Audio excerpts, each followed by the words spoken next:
Washington, ville capitale des États-Unis d'Amérique, a abrité les 18 et 19 mars dernier le sommet mondial du numérique 2025. Un événement organisé par le groupe de la Banque mondiale qui a eu pour thème « Voie numérique pour tous ». Le Congo a été représenté à cet effet par le ministre des Postes, des Télécommunications et de l'économie numérique. Une seule préoccupation a constitué la toile de fond du sommet placé sous l'égide du vice-président de la Banque mondiale et du président de la Société financière internationale. Préoccupation axée essentiellement sur la priorité la plus importante inhérente à tous les ministres participants, notamment dans le domaine du numérique dans leurs pays respectifs. Le ministre congolais en charge du numérique, par l'occasion, a édifié l'assistance à travers la déclinaison du triptyque formation, innovation, entrepreneuriat. La seconde réunion tenue en présence de Ousmane Diangana, vice-président de la Banque mondiale en charge de l'Afrique centrale et de l'Ouest, a été l'occasion pour les ministres participants de décliner chacun, en ce qui le concerne, la politique de leur pays respectif dans des priorités en matière de compétences numériques, d'infrastructures et de coopération transfrontalière. Ici, le ministre Léon-Juste Ibombo a plaidé pour une restructuration du projet PATEN, entendu le projet d'accélération pour la transformation numérique, afin de prendre en compte la construction d'un incubateur au sein du Centre africain de recherche sur l'intelligence artificielle. Le gouvernement congolais, avec l'appui de la banque, nous sommes en train de mettre en œuvre le projet d'accélération de la transformation numérique. Mais ce projet, tel qu'il a été conçu initialement, visait principalement à améliorer l'accès à Internet haut débit et à renforcer les capacités du secteur public à fournir des services numériques adaptés aux citoyens. Mais aujourd'hui, on parle de compétences numériques. Moi, ça fait pratiquement, je vais dire, 1 année et demie que je plaide pour la restructuration de ce projet afin qu'on puisse construire un incubateur. Comment est-ce qu'on peut parler de compétences numériques si on n'a pas justement l'infrastructure nécessaire pour que les jeunes puissent s'exprimer dans ce secteur?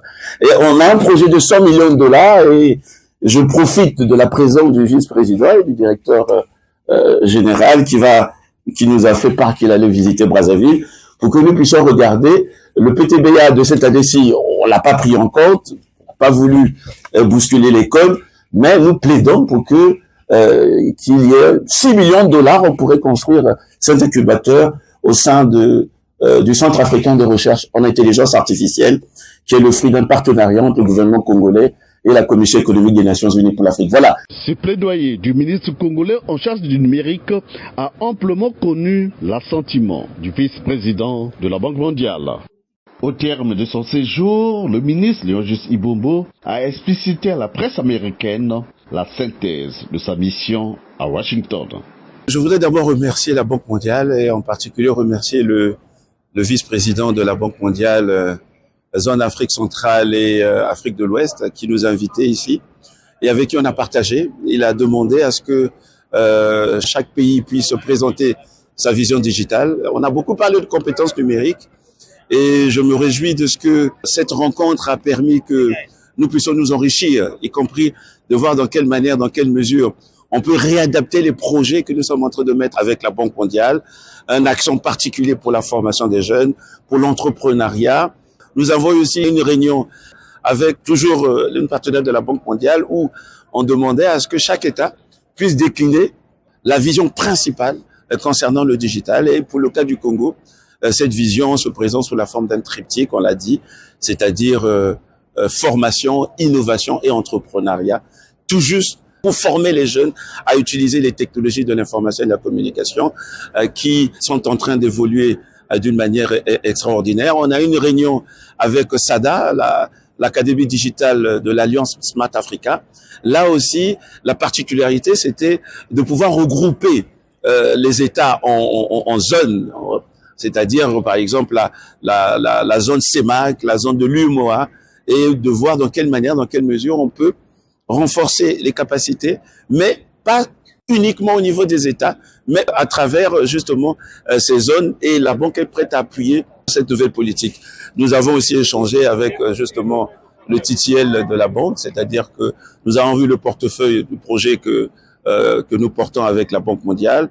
Et le PTB a été approuvé, donc nous sommes contents et il faudrait maintenant que nous puissions travailler. Voilà, c'est une réunion très fructueuse et d'autant plus que nos partenaires sont disposés à toujours nous accompagner et nous nous réjouissons de la visite que nous avons faite ici à Washington.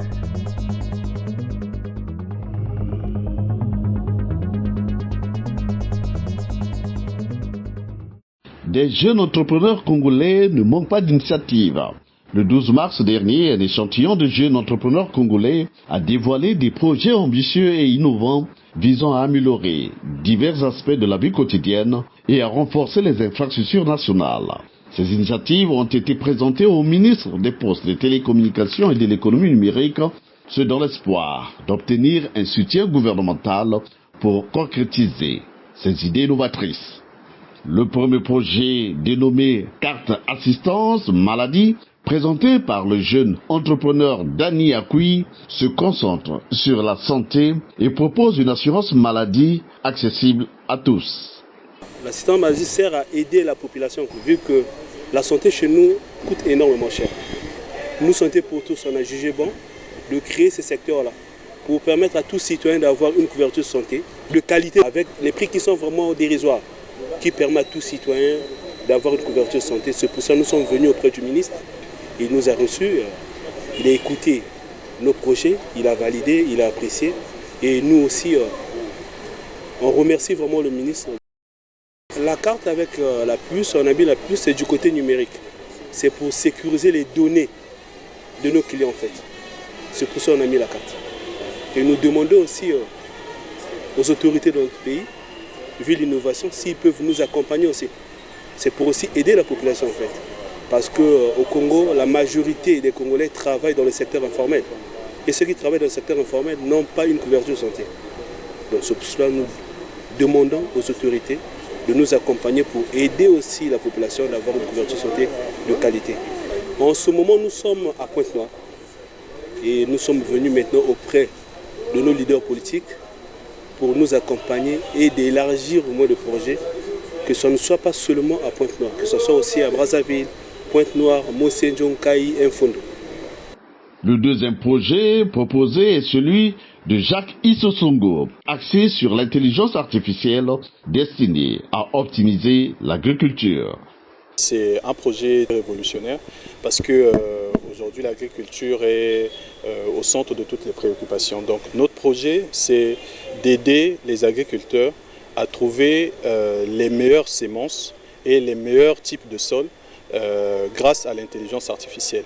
Donc il s'agit de cartographier tous les types de sols au Congo, mais aussi cartographier les semences pour que, à travers l'intelligence artificielle, si une personne a par exemple importé une semence de maïs qui vient du Zimbabwe ou de l'Afrique du Sud, qu'il puisse trouver le meilleur type de sol où il peut planter ça pour avoir des bons rendements.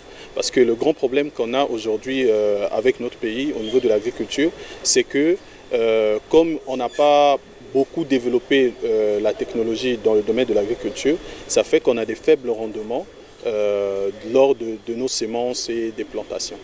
Enfin, le troisième proposé par Chisel Mungo, somme toute révolutionnaire, portant sur l'utilisation des drones intelligents pour le transport de matériel médical, tels que des échantillons de sang dans des zones difficiles d'accès. C'est un projet de drone médical dont l'objectif est d'effectuer des livraisons dans n'importe quel département, donc d'hôpitaux à hôpitaux. L'objectif encore, c'est de faciliter le transport des produits en urgence. Pour l'heure, nous sommes en train de travailler encore en solo, c'est-à-dire nous sommes en train de trouver des partenaires qui pourront nous accompagner dans ce sens, dont l'objectif est de livrer des produits en cas d'urgence. Mais déjà, nous avons pris contact avec des centres de santé qui nous ont déjà commencé à faire confiance, mais pour ce qui est la livraison, on n'a pas encore débuté avec la livraison. Mais déjà, on a commencé à faire des tests de livraison avec ces hôpitaux-là. Maintenant, pour aller plus loin, il nous faut normalement avoir des accréditations nécessaires afin de faire voler les drones sur tout le territoire congolais. Des initiatives salutaires amplement appréciées par le ministre. Très heureux d'avoir des jeunes compatriotes congolais, comme j'aime le dire, la jeunesse congolaise décomplexée, parce que ce sont des jeunes qui ont osé dans le cadre de l'innovation d'abord, numérique, mais aussi oser dans le cadre de venir auprès de l'administration pour dire qu'on veut vous présenter un projet. On les a reçus pour dire que la porte du gouvernement est ouverte. Le président a promulgué une loi portant labellisation des start-up du numérique et de l'innovation technologique. Notre rôle, notre engagement, c'est justement d'accompagner ces jeunes entrepreneurs, ces jeunes start-upers comme on dit, afin que tous leurs projets ne demeurent pas au niveau des projets, mais qui créent maintenant de la richesse. Voilà. Je sais que le projet assistant médical, carte mutuelle, on peut dire, est déjà très avancé parce qu'ils ont déjà des partenariats. On va les accompagner parce qu'il faudrait aussi un côté de la protection de la réglementation qui doit être prise en compte, c'est-à-dire la protection de la vie privée, les données à caractère personnel. Lorsque l'on véhicule les données à caractère personnel, aujourd'hui, il y a une législation qui les protège parce que c'est votre vie privée. Et même pour les drones aussi, il y a ce côté de réglementation qu'on doit regarder. L'IA, on a travaillé justement avec le PNUD, qui nous a recommandé de recevoir ces jeunes. C'est le PNUD qui nous a recommandé. Et un autre jeune qui est venu de Pointe-Noire lui-même et qui a frappé à notre porte, on l'a ouvert. Donc aujourd'hui, je suis très content. Voilà, ils accompagnent le gouvernement et on est très heureux. Et je demande à d'autres jeunes qui ont des projets de ne pas hésiter. On va bientôt lancer la 9e édition du prix Denis Sassou Nguesso de l'innovation numérique et qui est couplé avec Seed for the Future de Huawei, là où on détecte justement les jeunes pousses, les jeunes promoteurs, les jeunes innovateurs. Et notre jeune qui fabrique les drones, justement, a été lauréat du prix Denis Sassou Nguesso de l'innovation numérique. On l'encourage et on est là pour l'accompagner. Le ministre Ibombo, qui rassure les jeunes sur l'accompagnement du gouvernement, a par ailleurs insisté sur l'importance de la protection des données à caractère personnel, garantissant que la vie privée des citoyens demeure une priorité dans la mise en œuvre de ces initiatives.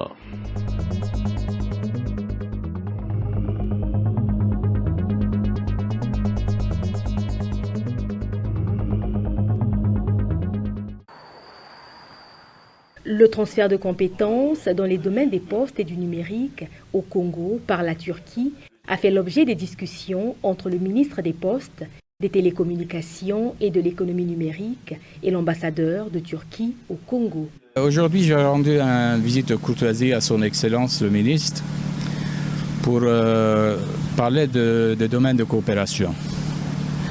Donc tout d'abord, on a abordé les moyens de coopération dans le domaine de postes. Et on a déjà un accord qui est en train d'être négocié.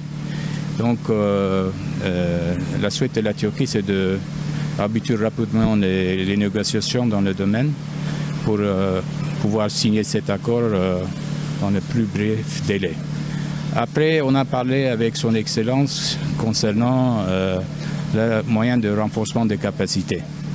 Donc la Turquie est demandeur des stagiaires, surtout au niveau de domaine de télécommunications. Et j'ai exprimé la souhait de mon pays d'accueillir des stagiaires que son Excellence le ministre peut nommer. Et là, j'ai reçu le parole de son Excellence qu'il va nous envoyer un certain nombre de stagiaires pour être formés en Turquie. Troisième point, on a abordé le domaine de l'économie digitale, numérique. Là, dans ce domaine-là, la Turquie a beaucoup d'expertise et on a parlé un peu de ce qu'on peut travailler ensemble pour augmenter notre coopération dans ce domaine-là aussi. Donc je remercie vraiment le ministre qui a accueilli mon équipe, moi-même, ici à son ministère. Vous savez, la Turquie et le Congo, on a de très bonnes relations, selon le souhait de notre chef d'État. Donc nous souhaitons étendre cette coopération dans le domaine des télécommunications, postes et l'économie numérique aussi. Inscrit dans une dynamique d'accélération de la transformation numérique de la République du Congo, le ministère des Postes, des Télécommunications et de l'économie numérique se dit ouvert à toute collaboration porteuse d'émergence.